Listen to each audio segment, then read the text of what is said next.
Well, it's been a seesawing week on the markets, and to see how they finished, it's over to Jayne Edwards with the latest news. Thanks, Alan. Wall Street managed to close Friday in the black, but it was a fairly lethargic session, with very thin trading volumes ahead of the Memorial Day long weekend. It also brought another round of disappointing data, with a 12% plunge in pending home sales and a weak rise in consumer spending, showing that high oil and food prices are biting into the US recovery. That led to a fall in the greenback and a jump in commodity prices, with oil back over $100 a barrel. Across in Europe, the jitters over Greek debt continue, with the Greek government unable to reach a political deal over austerity measures needed to get the next tranche of support from the EU and IMF. Over the week, the seesawing US and UK markets ended where they began, while Europe, Japan and Australia all slid by 1%.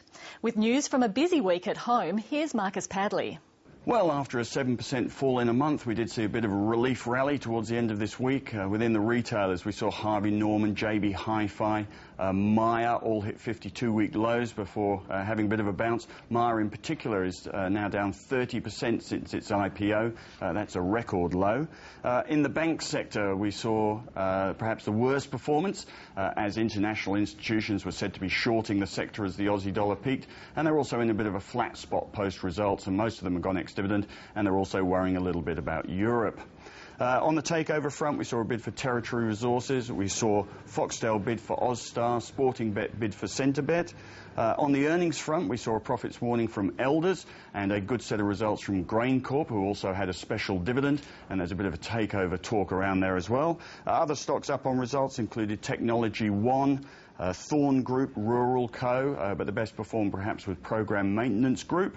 And we're in the confession season ahead of the results season, so there are lots of trading statements coming out at the moment. Stocks that did well on their trading statements included the Reject Shop, who are obviously bucking the retail trend, Bradkin, who had a good analyst update, and Lendlease, who sold a mall in the US for $545 million, and they'll use that money to pay down debt.